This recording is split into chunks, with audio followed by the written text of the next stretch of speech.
It is the day before Thanksgiving, and a lot of people are traveling today. A lot of people are going to be getting together with family tomorrow. We hope to. the airline gods willing, or whatever, the weather gods. But just an interesting little science factoid, and how this plays into how are you going to have a conversation with your family about the events of the day, the news of the day, particularly the Michael Brown shooting. And so these two things I want to share with you. Jessica Goldstein wrote a piece over on Think Progress on their blog yesterday, I think it was, at thinkprogress.org. It's titled, Why You Fight with Your Siblings Over Thanksgiving According to Science. And she's basing this on an interview that she had with a fellow by the name of Frank Sulloway, who's an adjunct professor of psychology at UC Berkeley and wrote Born to Rebel, Birth Order, Family Dynamics, and Creative Lives.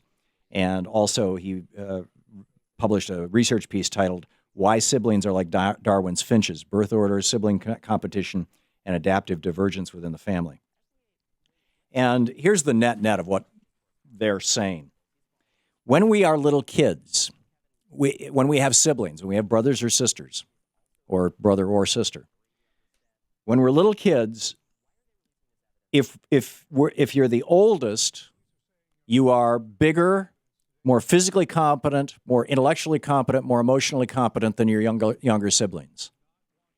And when you're 2, 3, 4, 5, 6, 7, 8, 9, 10, 11, 12 years old, even a year or two makes a big difference in physical competence, emotional competence, intellectual competence. The oldest child typically takes on a role of pseudo-parent, basically. In fact, very, very frequently, parents will ask the oldest child to babysit, which is pseudo-parenting. Youngest children and younger children, on the other hand, are less physically competent and less emotionally mature and intellectually strong, and so they depend to a certain extent on their older siblings for their success and their survival in the family. And so while the older siblings, the older child tends to be the one who runs things, basically, the one who's the pseudo-parent, the younger child tends to be the pleaser, the one who tries to make everybody happy. Now, these are appropriate roles during childhood. They help us survive as kids. When we grow up and we go out into the world, we set aside those roles, or we tamp them down. It's not appropriate to behave toward other people as you would behave as a 10-year-old to your 7-year-old younger brother or sister. Or it's not appropriate to behave with your coworkers or your partner as you would behave if you were the 7-year-old trying to interact with a 10-year-old. So we learn how to modulate, how to mediate those behaviors. But what happens is when we get back together for Thanksgiving or Christmas or Hanukkah or whatever it may be for holidays, we slip into those old roles because we don't see those siblings that often, and the majority of our life experience interacting with our siblings was in these roles of older child, younger child. And so we slip into these roles, and there's part of us that just kind of falls into the role, and then there's another part of us that goes, "Holy crap! Why is he treating me like a little child?" And thus, you end up with these sibling fights.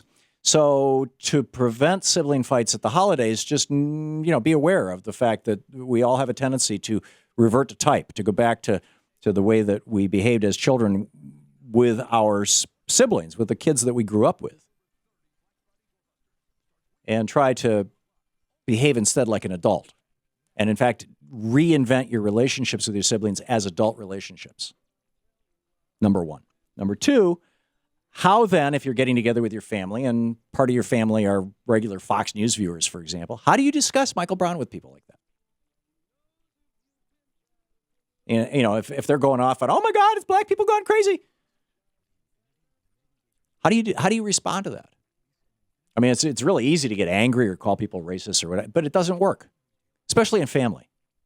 I mean, out in public, I have no problem with that.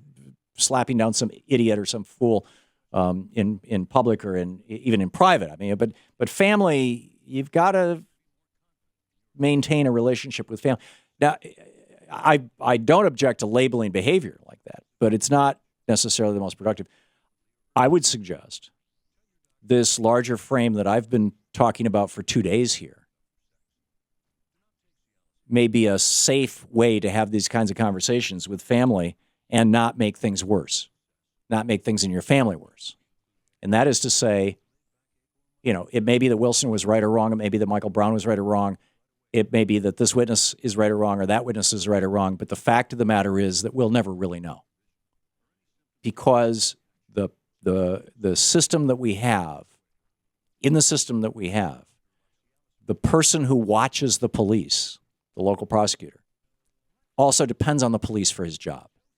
He depends on them for his ability to prosecute cases. He depends on him to get his conviction rate up so he's well ranked or gets reelected. He depends on the police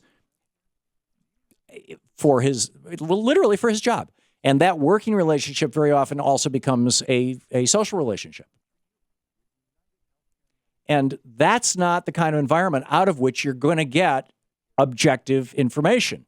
You get objective information out of jury trials with adversarial procedures, with prosecution and defense, and both having the ability to cross-examine witnesses. And that did not happen in this case. And it does not happen in the majority of police-involved possible crimes by police officers. And I think we can all agree. I may be wrong on this, but I've had a couple of people call up and go, "What are you talking about? This kid was stealing. He's a criminal and a thug and blah, blah, blah, bully." And my response to them is, you don't know that. And I don't know that because there's been no adversarial process. There's been no confrontational legal process. And there needs to be. We need to figure out a way to have, we need to answer the question, who will watch the watchers? Who will police the police? And until we figured out a way to do that in this country, we're going to continue to have these kind of problems. And that's one. And that's even setting aside the issues of race, which you can't really set aside. But if you don't want to argue it at that level, then you argue it at this 20,000-foot level. And you can probably find some level of agreement. And this is also the level at which we begin to solve the problem. So anyhow, just some thoughts for the holiday. Speaking as the oldest child, the oldest of four. So, of course, my role was know-it-all. And I'll take care of this. And as the oldest kid in the family, that's I guess, oldest child, whatever. So as the oldest child, I am telling you, this is how you have to, well, obviously you don't have to, but it's just some thoughts and some advice that I thought might be of value. I've shared many times the story of, growing up with my dad, fighting with my dad constantly about politics throughout our lives. My dad has passed away now. And how much I valued that and how much I learned from that. That we learned ultimately to have political disagreements and not hit below the belt.